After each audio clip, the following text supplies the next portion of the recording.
سلام على عباده الذين اصطفى اما بعد. محترم علماء کرام اور دور دراز سے آئے ہوئے مہمانان گرامی، آج کی اس مجلس کے دو عنوان ہیں: تحفظ شریعت اور تحفظ اوقاف. دونوں عنوان پر آپ علماء کرام کے خطابات سنیں گے. چونکہ اس وقت مجھے 5 منٹ میں اپنی بات مکمل کرنا ہے، اس لیے صرف تحفظ اوقاف کے عنوان پر بات کر کے میں اپنی بات ختم کروں گا. اوقاف کا جو قانون حکومت نے بنایا، بل بنایا اور اس کو پارلیمنٹ کے اندر پیش کیا،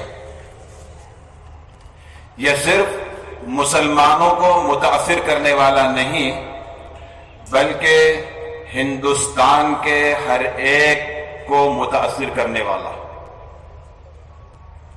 اس بات کو سمجھنے کے لیے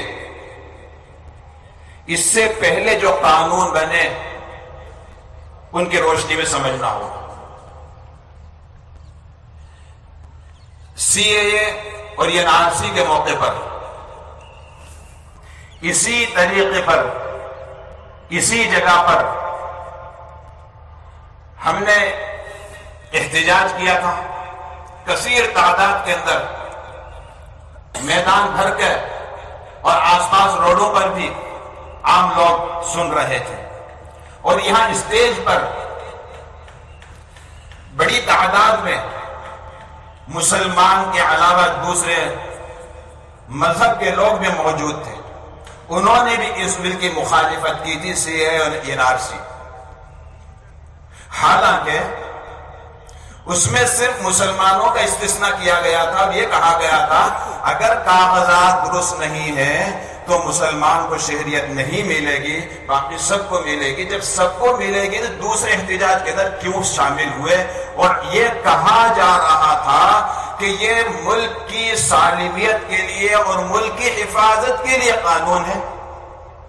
تو دیگر مذاہب اس احتجاج کے اندر کیوں شریک ہوئے؟ اس کی وجہ یہ تھی کہ وہ ملک کے مفاد میں نہیں تھا، اس لیے دیگر مذاہب بھی اس کے اندر شامل ہوئے. کیا نقصانات ہیں؟ اگر آپ کو وہ باتیں یاد ہوں تو اپنے ذہن میں دہرا لیجئے. بات لمبی کروں گا، وقت زیادہ ہو جائے گا. ایک اور بات، کسانوں کے تعلق سے قانون بنایا گیا اور یہ کہا گیا کسانوں کے فائدے میں ہے، ان کے حق میں ہے. لیکن کسان احتجاج پر بیٹھ گئے.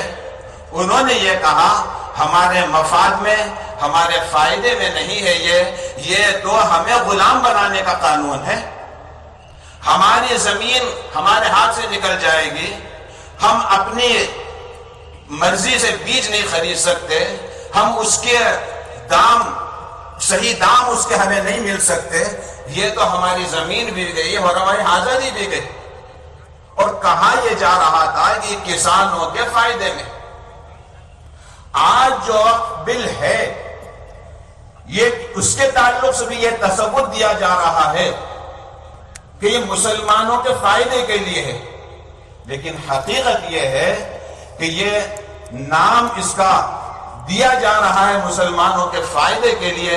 جس طریقے پر این آر سی اور سی اے کے موقع پر عام لوگوں کے فائدے میں اور ملک کے فائدے کے لیے نہیں تھا، جس طریقے سے کسانوں کا بل کسانوں کے فائدے کے لیے نہیں تھا، یہ بل بھی ہمارے فائدے کے لیے نہیں ہے بلکہ ہمارے نقصان ہی کے لیے ہے. اور اس کا اثر صرف ہم پر نہیں پڑے گا. آج یہ پھندا ہمارے گلے میں پڑا ہے، کل سکھوں کے گلے میں پڑ سکتا ہے یہ پھندا، کل عیسائیوں کے گلے میں بھی یہ پھندا پڑ سکتا ہے، اور دوسرے لوگوں کے گلے میں یہ پھندا پڑ سکتا ہے. اس لیے اس بل کا اثر صرف مسلمانوں پر نہیں پڑے گا، بہت سے لوگوں پر پڑنے والا ہے۔ پورے ہندوستان کے اندر میری یہ بات سنی جا رہی ہے، ذرا غور کریں اور اس سے اندازہ لگائیں کہ کیسا یہ خطرناک بل ہے۔ اللہ تعالی ہم سب ہندوستانیوں کو ایک ساتھ رکھے، سب سکھ، ہندو، مسلم، سکھ، عیسائی، سب کو اب تک جیسے پیار محبت سے جیتے آ رہے ہیں، ہم سب اسی طریقے پر جیتے رہیں۔ وآخر دعوانا الحمدللہ۔